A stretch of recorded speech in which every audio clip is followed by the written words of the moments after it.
Swayam Prabha. Digital India. Educated India.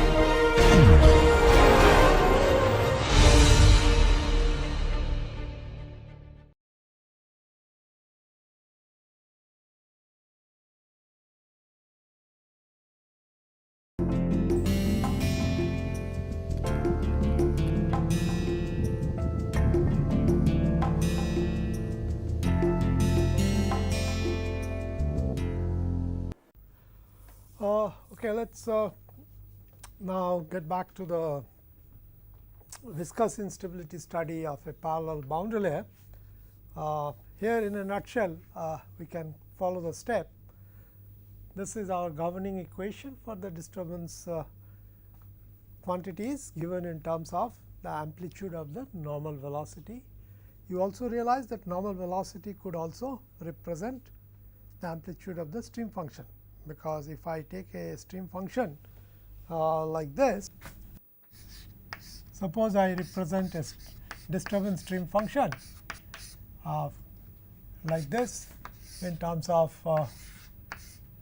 phi, y, say alpha, omega naught, and e to the power I alpha x minus omega naught t d alpha. If we do this, then you can see that the v velocity that we are talking about there will be del psi del x with a negative sign, and that will give you minus I alpha phi e to the power I alpha x minus omega naught t d alpha. So, you can see whether you ascribe phi with the v velocity amplitude directly or the amplitude of the stream function, it is essentially the same thing. So, that is what we need to keep in mind, and what we did was that we noted this was a stiff differential equation. We converted them into this 6 set of first order coupled ordinary differential equation for the compound matrix variable y 1, y 2 to y 6. And these variables have the property that they satisfy the fast stream condition. So, that is what constitutes the initial condition. We have normalized them with respect to y 1 and we get this 6th condition, right. And so, what you do is you start solving this 6th equation with this initial condition and come up to the wall and investigate if y 1 is equal to 0 or not. That is what we call as the dispersion relation, and so that will have a real part and imaginary part. Then we talk about a grid search method. In that grid search method, what we do is we look at the 0 contours of y 1 real and y 1 imaginary. Wherever they intersect gives us eigenvalues. The collection of this eigenvalues are what are called as the eigenspectrum. Okay. So, once we have the eigenspectrum, we need to do something more, and what that something more is basically we need to polish this eigenvalues better, because this gives you a kind of a rough estimate. This is a rough estimate of those eigenvalues. You know how to do Newton-Raphson search. How do you do? Well, that is what let us spend a little time talking about Newton-Raphson search. First of all, we note that we are in search of eigenvalues which corresponds to the spatial instability problem. So, what you do is we fix R e, the Reynolds number, and omega naught, and obtain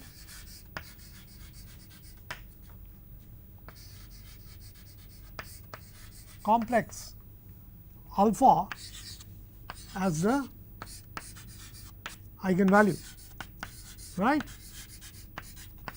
So, what we are going to do is basically we go through this exercise that we talked about. So, these two are fixed, R e and omega naught is fixed. We start off with some kind of initial guess of alpha, march down up to the wall, investigate what is the status. If it is not 0, then it is not an eigenvalue, and I told you that this is the way we find it out. So, that gives you a kind of a initial guess for the eigenvalues. Then what you do is you do what is done in a shooting method, right. We start off with that value of alpha. Again from the free stream we come and we check for y 1 at the wall. Now, in Newton-Raphson search, we will be a little more demanding. We will be looking for the desired precision. We will say, look, this 0 that we are talking about, it should be 0 say up to the 16th decimal place accuracy and so on and so forth. Once we do that, we see that it's not satisfying, and then what you do is you basically want to find out y 1, which I will call as the new value in terms of. So, this is at the wall, right. So, this what we will say is y 1 at the wall, what we obtained as this, plus I could obtain d y 1 wall d alpha into alpha nu minus alpha old. So, what we are talking about, we have this imprecise old value.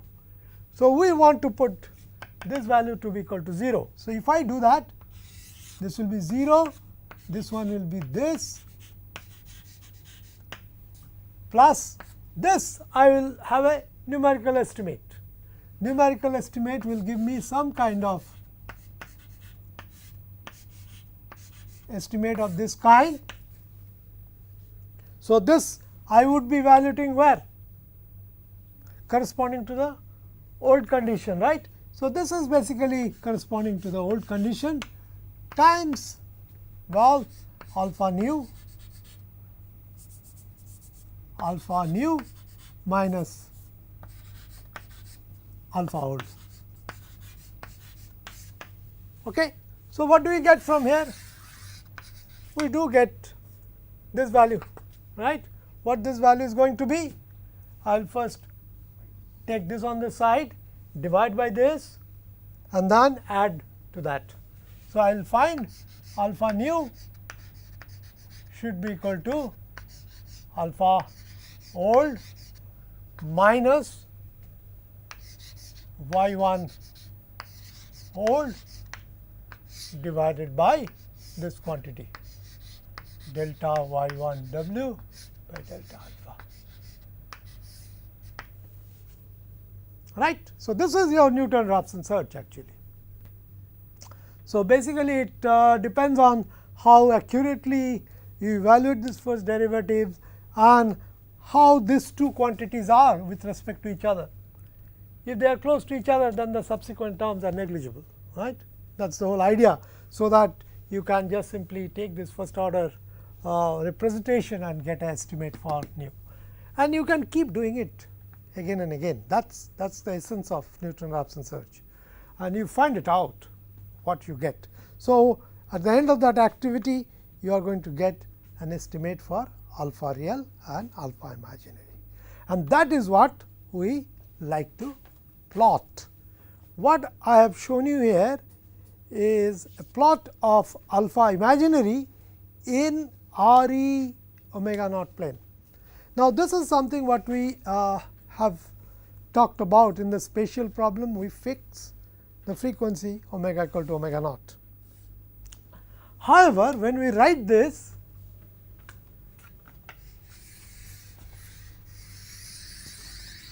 this actually requires an approximation. What is that approximation? That I am exciting the system at a frequency omega naught, the response of the system is also omega naught. How good or bad this is? You know, we are looking at linear dynamics, right. This is a linearized perturbation equation.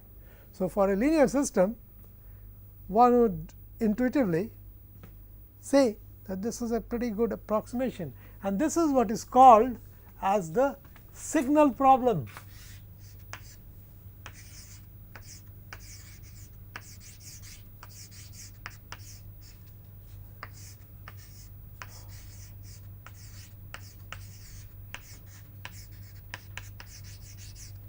And the essence of the signal problem is inherent in all published material on stability theory, except some of the work done by us. About a couple of decades ago, we started thinking fundamentally why this has to be so. You know, any good research starts with an innocent question, and you should ask that. If you want to do something fundamental in research, this is the way you should ask. Why did we ask that question? We are looking at linear system, and we are exciting the system at a frequency omega naught. Why shouldn't the output be omega naught? Why there should be inconsistency? We got to understand it, because we have already seen that this is not a ODE. The equation, Orson field equation, is ODE. Why?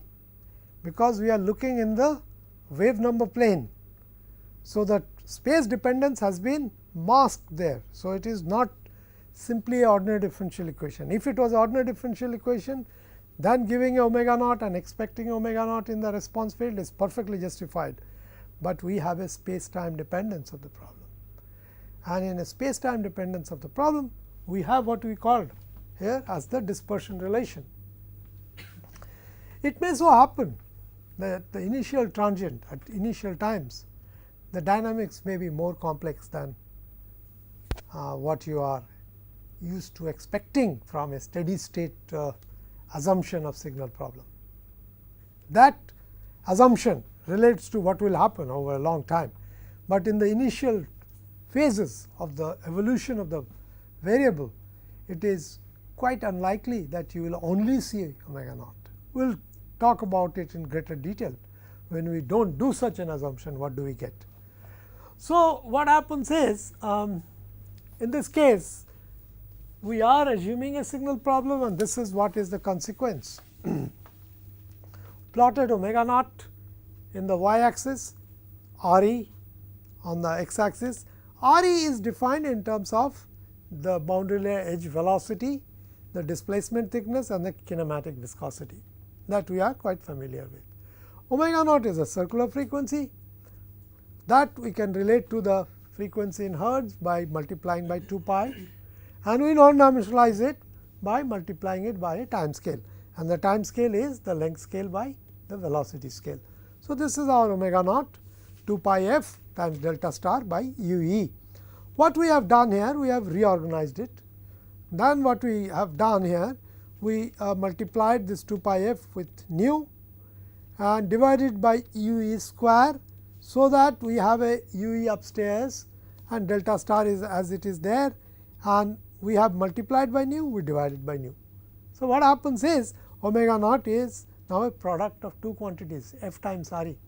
Omega naught by itself is non-dimensional, r e is non-dimensional, f is non-dimensional. So, what is this f? Capital F. Capital F is the non-dimensional frequency in which was stated in hertz, that we have converted into a non-dimensional quantity given by the expression within this bracket. So, if I tell you to study the property of a shear layer for a fixed frequency f, then what you should be looking at? You would be looking at a constant f, right, constant f value. And what is that constant f? F is here, f is omega naught by r e. So, this is like, if I want to keep f equal to constant, that has to be a straight line. So, that is what we have done. We have drawn many such straight lines, and the straight lines each one indicate a particular value of this f, capital F or lowercase f. And what happens? As the f increases, the frequency increases in hertz, we go from here to here.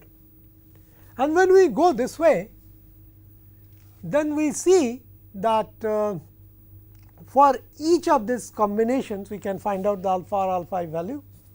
So, in this whole domain I have a map of what the value of alpha are and what the values of alpha I going to be. Once we look at that, we plot those contour lines of alpha I. What we have done here, the constant values, and we notice a feature of this particular 0 pressure gradient boundary layer, that there exists a line along which alpha is equal to 0, that is drawn by this solid line, and this line along which alpha equal to 0 corresponds to neutral stability. So, that is why this curve is called the neutral curve. So, what we have done here, we have drawn a neutral curve. What is inside the neutral curve? Neutral curve is the locus of alpha equal to 0. Inside alpha is negative. So, that means what? That region corresponds to instability. Okay? Whereas, outside the neutral curve you have a stable region. So, now you see what happens. Suppose I start off from a point A. So, at this point A, I try to track a frequency corresponding to f1. Then what happens? This frequency will traverse along the straight line all the way up to point B. It is in the stable region, right. So, whatever disturbance that I am looking at, it will decay up to B, then it will start amplifying. That is what our theory states, and this will amplify and reach C. That is again the extreme where it is unstable. So, beyond that again it will become stable. Now, you also notice the feature of this curve. Feature of the curve is that of course, the instability picks up, the rate at which it grows, it becomes more and more as we come inside, and then again after some point the contour values start dropping off, right. So, it increases in amplitude in terms of intensity of the instability, and then again it decreases, becomes neutrally stable, and then it becomes stable. So, this is what we do.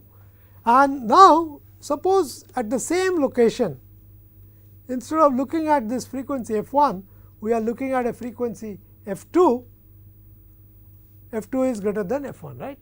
And then what we notice that from point P to Q, again you have a disturbance decaying, then Q to R it will amplify, and then again it will start decaying. The shape of this curve is such that we have a line which we could draw it like this, which will be tangential to the tip of this neutral curve. What happens to those frequencies on this side? They will never be unstable, they will be always stable. So, this limiting position where a straight line drawn from the origin simply touches this neutral curve defines a Reynolds number, below which flow is stable for all frequencies. Okay. That particular Reynolds number is the critical Reynolds number, because it says that below that critical Reynolds number everything is stable according to this parallel flow theory, linear theory of spatial instability.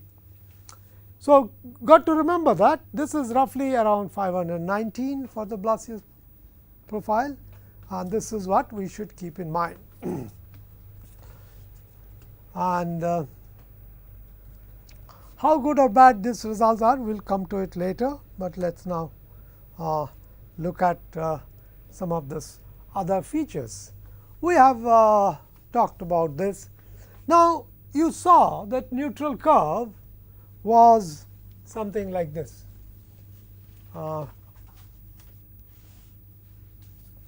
Okay. Let me show you something also, which is perhaps in the next slide. This is what we need to look at. Well, we are now looking at the alpha r contours, the real part of alpha contours. Again in the same RE omega naught plane, and again what we are doing, we are drawing the constant alpha r contours, which are like this. What is this solid line? This is that neutral curve. We have just simply kept it for our reference purpose. What we notice that if I follow a constant frequency disturbance, then what it does, it migrates from one alpha r constant value to the next. If this variation is gentle, then what are we going to see in terms of the disturbance profile? That it is slowly going to adjust itself to the local condition. This is one of the driving motivation for using the stability theory, that we expect the flow to locally adjust itself to the prevalent condition. Okay? And that is really bolstered by looking at these gentle curves. They are going rather very gentle manner, and this was one of the interesting point that people did observe experimentally later, that indeed the disturbances do latch on to the local property, and that is what people have looked at. Now, let us also look at one particular aspect, is the tip of this curve. If I look at the tip of this curve, the corresponding alpha r value is roughly around 0.35 to 0.36. What does that mean? Alpha r is the wave number, that is 2 pi by lambda, and this alpha r is increasing. So, there is a critical minimum wave number below which everything is going to be stable, right. So, that is what we have in the transparency written here, that we have a case of alpha maximum, that is roughly, I just simply said it is about a value of 0.35. Please do understand that all the quantities that we are displaying and we are noticing are non-dimensional. So, if what is the dimension of alpha? Alpha is a dimension of 1 over length. So, essentially what I am writing as non-dimensional alpha, in a dimensional form it should be like this, I multiply by the length scale. So, alpha max is 0.35 by delta star, and that will correspond to what? Lambda min, minimum lambda wavelength, that will be 2 pi by lambda max, and that is roughly about 18 delta star. It gives you some idea that in a Blassius zero pressure gradient boundary layer, if instability sets in, you are going to see disturbance waves which are of the order of 15 to 20 delta star. You can't have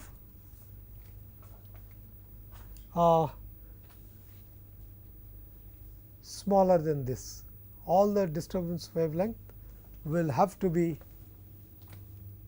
about this and above. Okay. So, this is something we should remember. Okay. We alluded to that the stability theory works fine. I wish the story was that simple. You already know the story, right? The theory came quite some time early on, but one of the problem of the theory was that it was virtually not detectable, and the persons who really detected is a group from USA, and this is that famous paper by Schubauer and Kramstad, which was published after the Second World War. These work were done in and around the onset of Second World War, but this was published after the Great War. Now, what is it that you are seeing here? What you are seeing here is essentially you take a signal, okay? You put in a probe. What kind of a probe you do? You just put in a hot wire probe.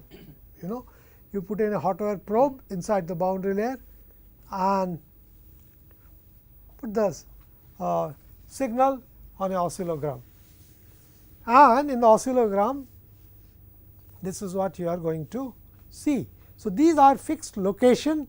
So, this is about 7 feet from the leading edge of the plate, this is 8, 8.5 and so on and so forth. And at each of this location, if you construct the corresponding REX, Reynolds number based on current length, I think it is 10 to the power minus 6 scale, and as you see it, this is the way the signals look like. So, what our theory said? Well, our theories talked about some frequency amplifying over some distance and decaying outside that range. But what do we have in an actual scenario, that is where we do not impose any explicitly any scale? That scenario will be called a natural transition. So, we are not doing anything, we are just simply looking at a flow as it prevails, and this is how it looks like. So, in a qualitative manner, as you can see, there are wavy disturbances, but they are quite irregular. That is what we talked about this signal problem. But here we do not know how many omega naughts are there, because it is natural, right. It is not necessarily that you are going to get a monochromatic signal. That is one of the things we should understand, that your response field is going to be polychromatic. However, despite that, what you notice is this following succession, that some places you do get a fairly decent signal, which looks like a simple harmonic motion, right here, somewhere here. However, you notice that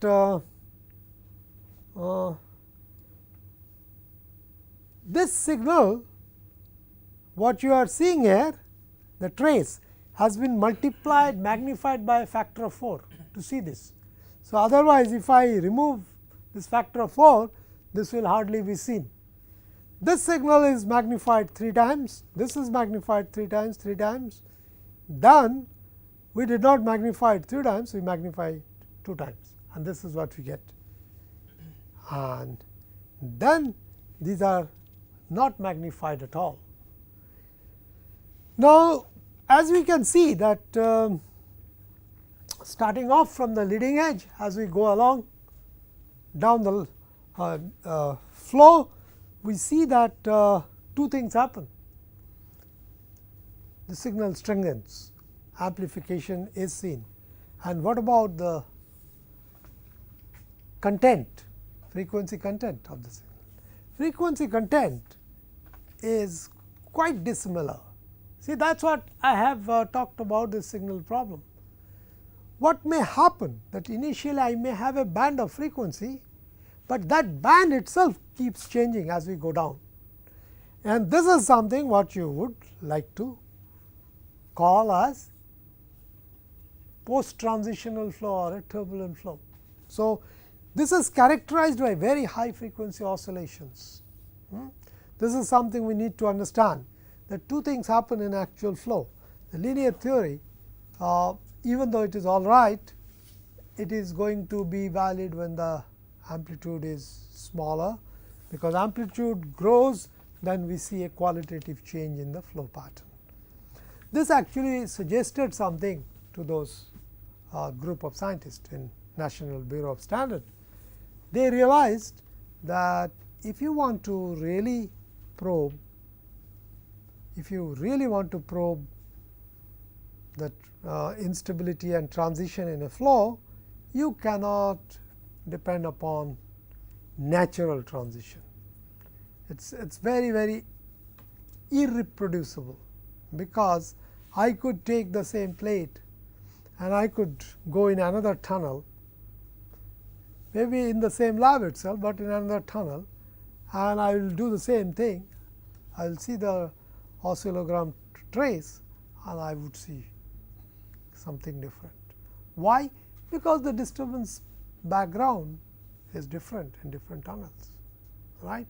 So, what one needs to do actually then, one needs to do what we call as the receptivity studies. The receptivity studies imply the following, that you try to take out the background disturbance as far as possible, move it out. and then you want to test the power of the theory. So, you create a single monochromatic signal and then trace it, what happens to it, right. Then you are going to validate whether you have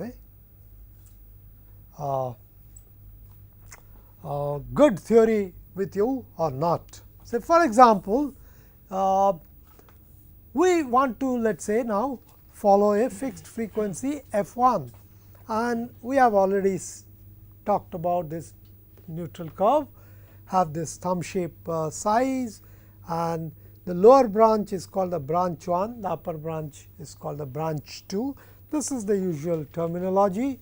So, what happens is, if I now plot minus alpha I versus x, so this is minus alpha I versus x, then what happens between this 2 points, I would have growth, unstable region, right. So, this is the unstable band, and outside these I will have alpha is positive. Okay.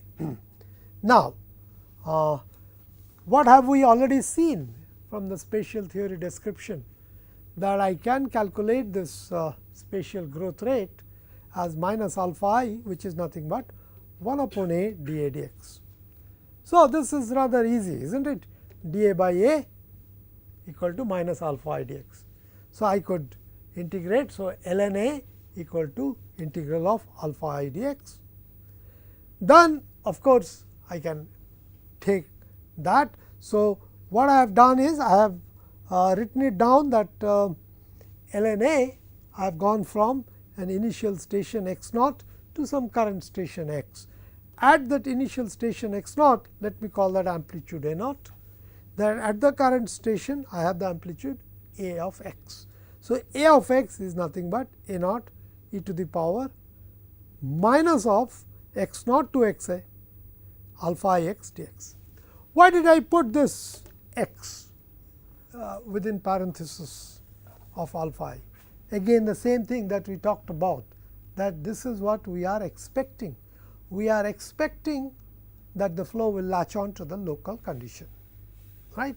That is why we are saying that my theory is based on locally parallel flow approximation, and I have collected those values, I have gotten those diagrams, but then what I am hoping for the flow to do is latch on to this local condition, and then what I am getting is that alpha I is a function of R e, because different station has different R e, and then I integrate over it. So, this is an exponent, right, minus alpha I dx, which I call as n. And now, this n that we have obtained is for that frequency.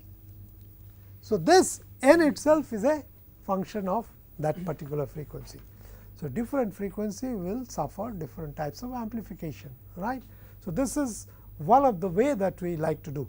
So, what we find that we are integrating alpha I dx, and alpha I minus alpha I goes like this. So, if I integrate it, it will go like this. It will continue to grow, but the rate is going to change depending on the location, but beyond this of course, it will decay. So, if I start my datum at this point in the unstable band, this n value is going to increase, it will reach a plateau and again start falling beyond that unstable band. Now, this basically tells us what to expect. Well, this is what we expect. Things are getting interesting, right. What happens? Again we are plotting now R e on this axis, R e or the streamwise distance, and on this axis what have I plotted? I have plotted ln of a by a naught. So, that is essentially that integral minus alpha I dx or n. So, this is that n value, lowercase n value. Then for different frequency, I do get this different curves. Do you all agree with the general feature of this? Yes, because you can see that if I draw the neutral curve,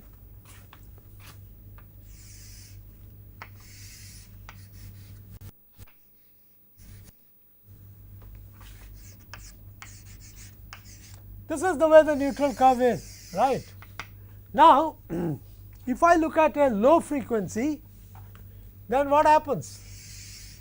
It enters the unstable region later and exits also later, as compared to, let us say, another higher frequency which will be like this. So, that will enter here and exit here, whereas this is entering here, exiting there, and that is precisely what you are seeing here. The lower frequencies that we are plotting here, they start off late, they grow and they exit also late to a larger band, whereas a slightly higher frequency you would see starting off earlier, exiting also earlier. And what we notice also, because the range, basically we are taking a horizontal projection of this. So, the extent is going to come down, and that is what you are also seeing, that as your frequency is increasing, your extent of unstable band is decreasing. So, for this is about from 1000 to here, for this it is about, let us say, 1300, 1400, all the way up to about 2400, 500 of that kind. So, this is the story that we are going to envisage, and what we find that all this begins at that RE critical we talked about close to 519 or something, or here we have written 520. Now, what happens is different frequencies are given by this sort of curve. So, I could draw an envelope shown by this dotted line, and this dotted line is basically a locus of all this different maximum that we have for different frequency. That quantity is what we call as capital N. So, this is somewhat like this, that as I go along, some disturbances are going to grow, and different frequencies will have different growth rate as given by this. So, we talk about a fixed frequency growth for a fixed frequency, and we can talk about a total amplification, as if that as we are going from one station to another, this amplitude is going to translate into the next frequency, and so on and so forth. Then your disturbance has grown along the dotted line. See, these are all very approximate engineering ideas, and what we are talking about, this is our ln of A by A naught. So, if we have ln of A by A naught as given by that dotted curve, which we have called as capital N. So, essentially what we are talking about then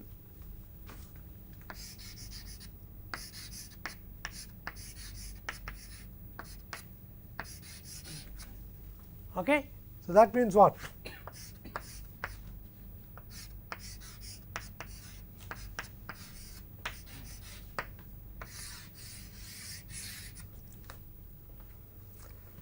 So, basically n kind of signifies the exponent which the maxima will tell us.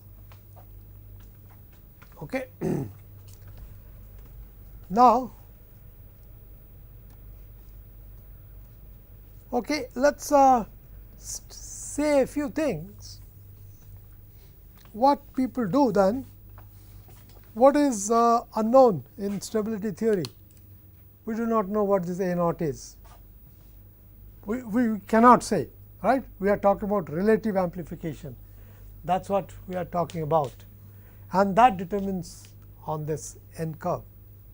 So, for different frequency we have different lowercase n, and the global envelope tells you about the capital N.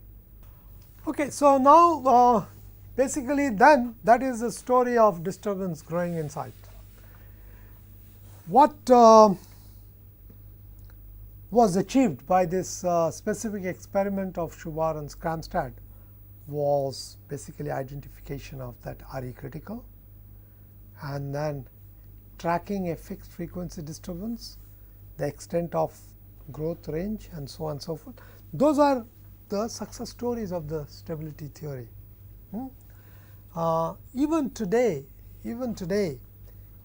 this theory is very extensively used in analysis and design of the aircraft wing. What you do is basically you try to obtain this N curves. Here the N curve that we have obtained is for a 0 pressure gradient boundary layer, right. So, if I am trying to design a wing, think of what we need to do at each and every stage. See, these are all kinds of local adjustment of the flow, and let me also tell you a little bit in advance that a pure hydrodynamic scenario like the way we are discussing in this course, things do work out. We just simply found out very recently that if you add heat transfer, this linear theories stop working.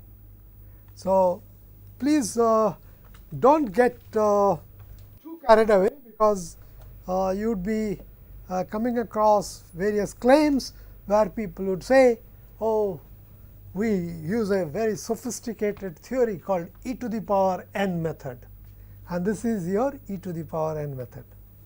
This is not theory. This is of course theory to the sense that you have idealized the actual flow in terms of a locally parallel flow, and you have obtained all of that, and now in actual geometry what will happen? You are going to get all kinds of pressure gradients. So, think of the aircraft wing design. I would have at different station different pressure gradient, right. It is not going to be a flat plate. Of course, you calibrate and gain confidence from a standard geometry and standard result, that is the Blasius profile. You are happy that you have done it, but now if you want to go and use it for actual practical scenario, then what you are going to get? You are going to get a variable pressure gradient flow, and what we are then talking about, we are talking about different mean flow profile. As we go along over the wing at different stations, we are going to have different mean flow profile, and here are some profiles plotted for your benefit. Now, this one here indicated by the 0 and 2.59, this actually is your 0 pressure gradient boundary layer. How this thing is defined? It is defined by how the edge velocity varies with x. That edge velocity variation is given here by a similarity parameter, which is called as Faulkner-Scan parameter m. What is this m? M, as we have written, you will see it is nothing but 1 over u e d u e dx. So, what we are talking about is, say we are talking about flow past a aerofoil like this. Okay. Now, what is happening? Now, as we go along, we are going to get a different kind of boundary layer. So, I can get u e as a function of x just outside the shear layer. From that u e versus x, I can convert the values of m. So, please do understand that m itself is going to vary along. Okay. Now, there is another quantity that is of great significance in boundary layer theory, is called the shape factor. Shape factor is called h, and which is nothing but delta star by theta. Well, this we have already identified as displacement thickness. This is what we call as the momentum thickness.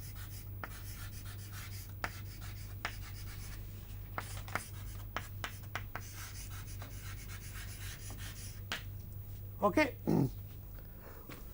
Well, the very nomenclature will suggest what these two quantities are. Both are some length scale, right? We are talking about thickness. One talks about displacement. What does displacement mean? It is as if a streamline has been displaced by that amount due to the viscous action. Because what happens?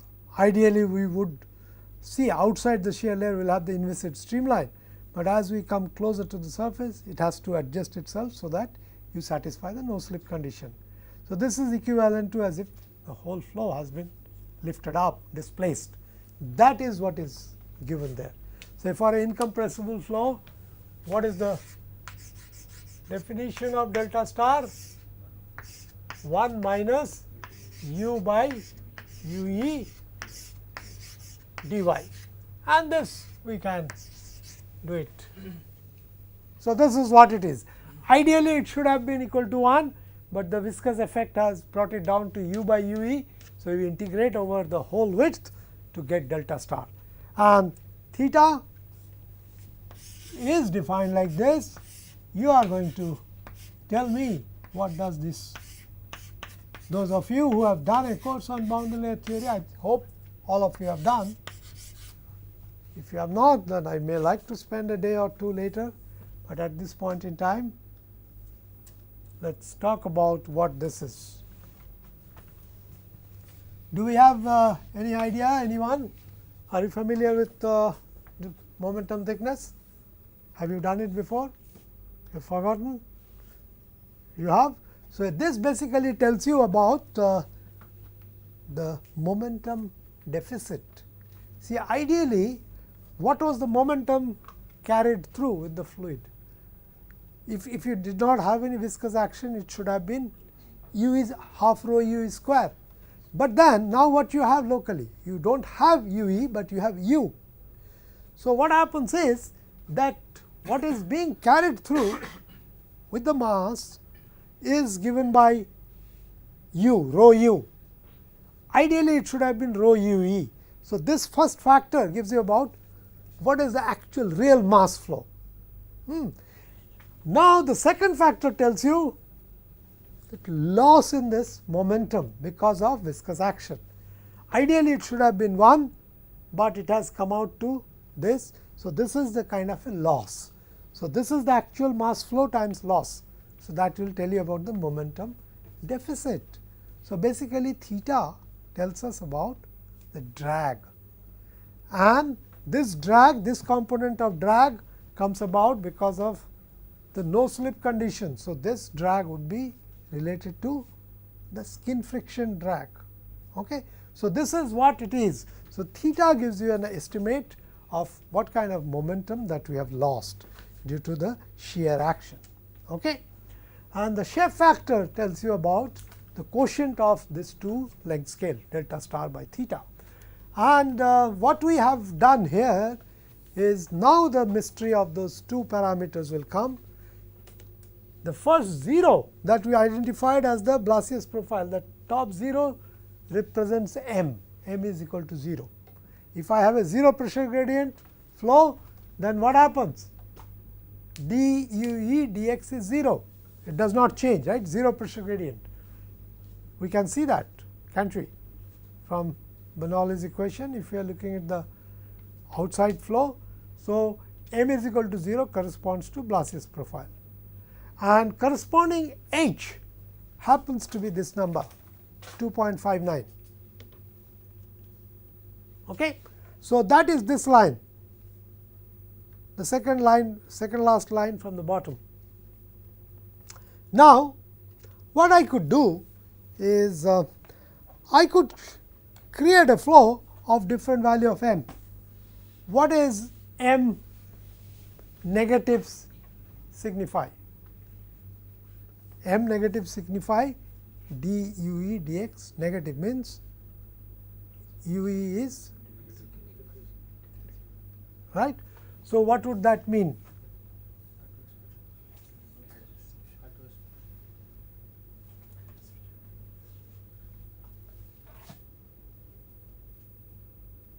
Okay, so that is an adverse pressure gradient flow.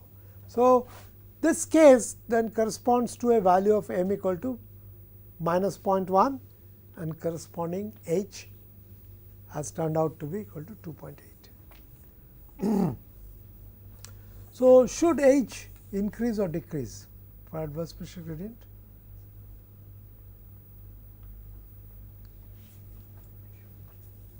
You look at the velocity profile that has been drawn here. If u was equal to u e, then I would have had the profile straight away here 1 and then it would have gone. So, compared to 0, this curve is displaced upwards. So, it has more mass defect, right, and then what happens? Corresponding momentum defect lags. So, what happens is the numerator increases, denominator does not keep pace with that. So, overall h actually increases. So, that is what you are seeing, that m has become negative. So, you have an adverse pressure gradient and h has increased. Okay. The other scenario of course, would be the case where m will be positive and then the corresponding value of h will be lower. Let us first talk about the adverse pressure gradient little more. You can see that because of the adverse pressure gradient, the velocity profile becomes deficient closer to the wall, and you come to a stage where this curve actually has a slope of equal to du dy equal to 0.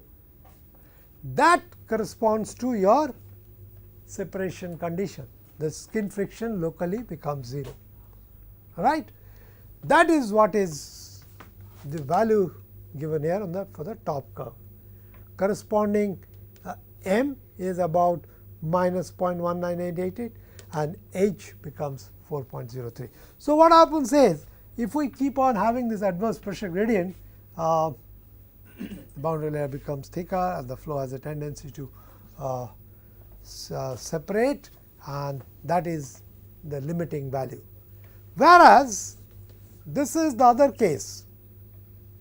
This case m equal to 1 we will talk about in the next class. We will discuss it in somewhat greater detail when we make the next time. Okay.